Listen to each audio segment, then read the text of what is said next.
अरे हमार करिया टूट गई। ए मंदोदरी, अरे हमार करिया टूट गई।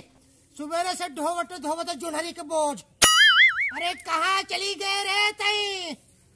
अरे नहीं हरे तनाई भाग गई काई।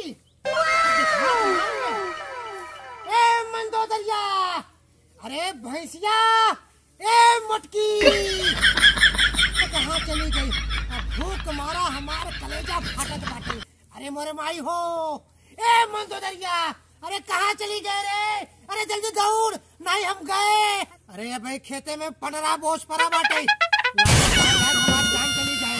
अरे जाई ले आई, नहीं हम का जिए न दे। दौड़ नहीं हमार दूल्हा हाथों टूटा रे।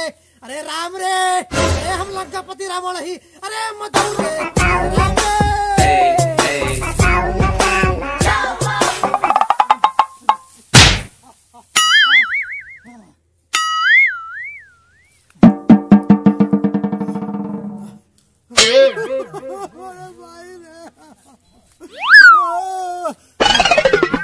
अरे भाई तेरा बोझ परा बा खेते में, मेरे बस के नहीं ना। ए मंदोदरी, अरे कहाँ चली गई हो? अरे दौड़ा जल्दी, भूख मारा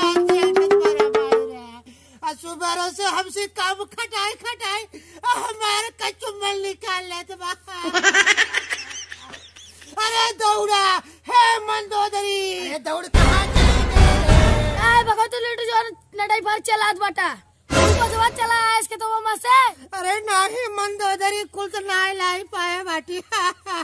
हमारे दोनों हाथ अपंग हो जब, अब हमारे बस के नहीं ना। सुबेरे से हमसे खटावत खटावत हमारे लीद निकाल खाना खियावे के। अब हमारे भूख लगी वो हमका खाना खियावा रे मोरे माई हो।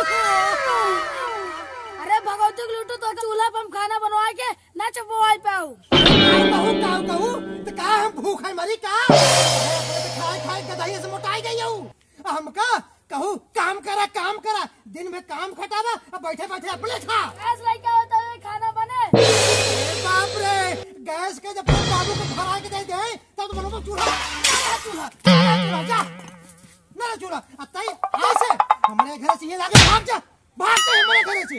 जब हम चूल्हा खाना बने तो हमारा लूगा पर जिया था, हमार हाथ करियो जो बर्तन माजत माजत और हाथों चल जात बटे।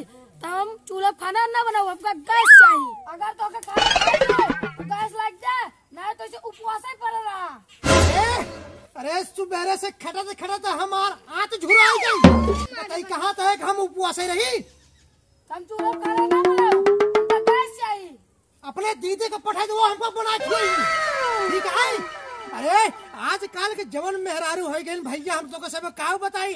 अरे चूल्हा पर न बनाई, इनका गैस चाहिए। हाँ हाथ करिए हो जात बा, झूठा ही कहती है हमारा लोगा में आग लग जात बा। अरे बरू ना आई जाती हूँ तो उसे छुट्टी मिले हमका।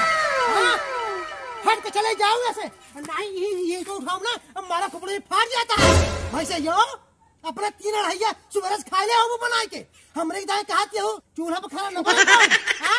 मारा बोला न बनाओ, खाना न बनाओ ना बनाओ। no no no no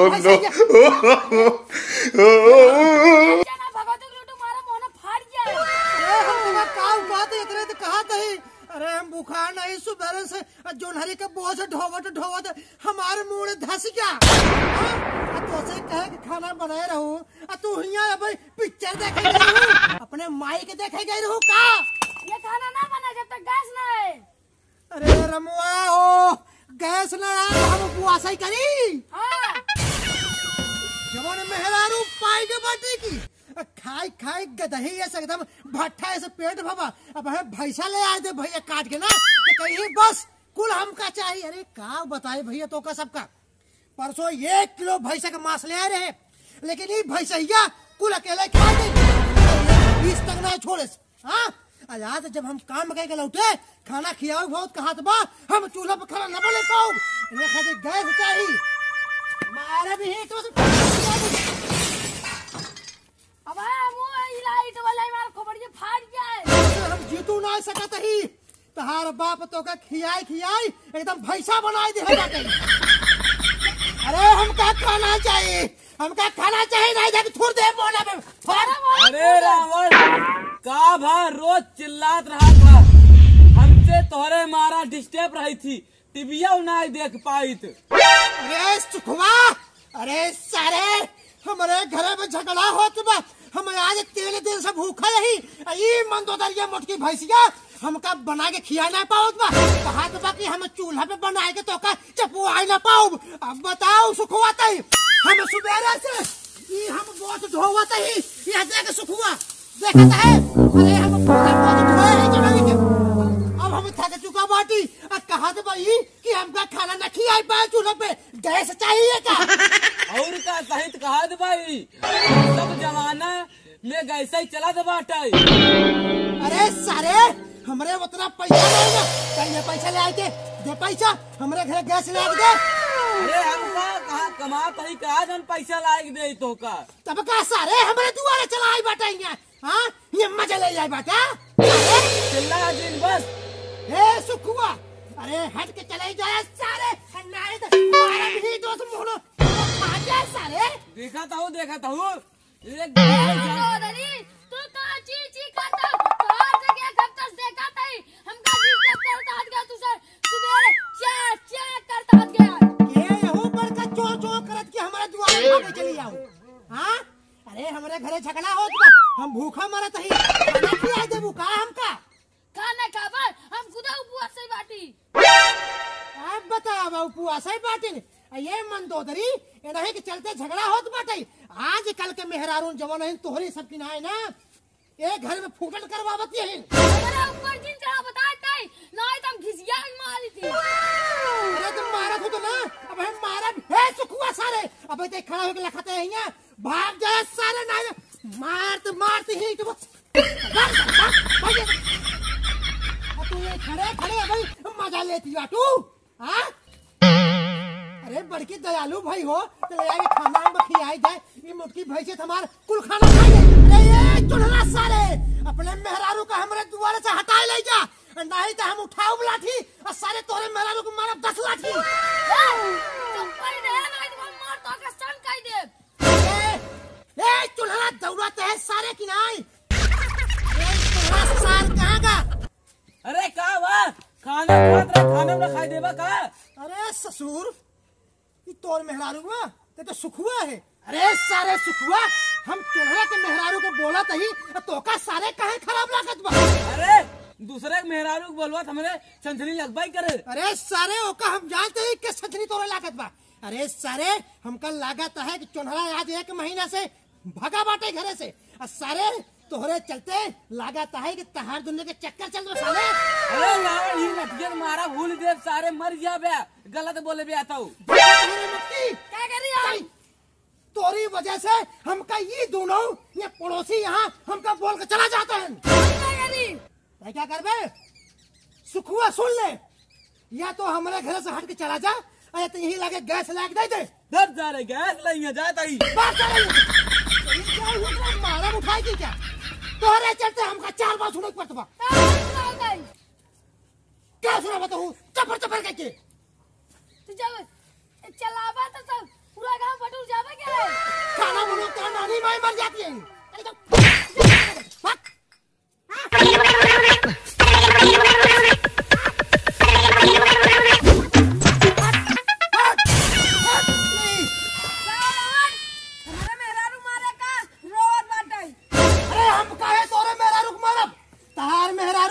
हमारे दुआरे आ रही काहे कह रही, जब हमारे दोनों प्राणी झगड़ा होता रहा तो मेहरारू हमारे दुआरे मजा ले जा रही।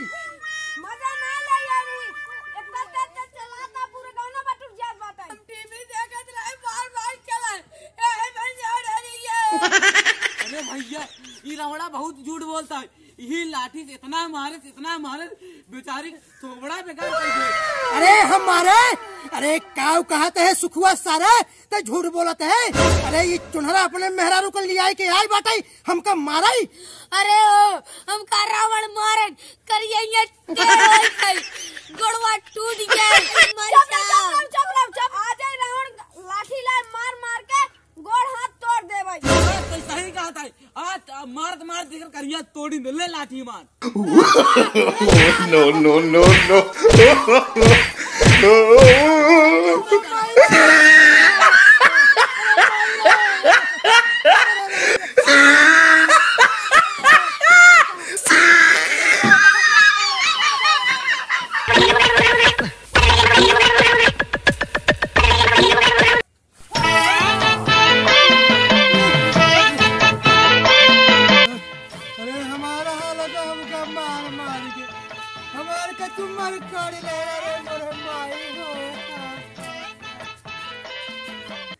भैया लोग आप सब देख ला, हमारे मारत हालत खराब कह दे, हमका जिंदा फूक के विचार बनाए लेहन। आज के बाद झगड़ा न करब। अब भैया हाथ जोड़ के विनती करते ही चैनलवा के जो सब्सक्राइब न किया हुआ सब्सक्राइब कैला। और हाँ, निवेदन है हमारे वीडियो न पूरा देखा करा, ऐसे मजेदार वीडियो आप सब खातिर लावत रहा।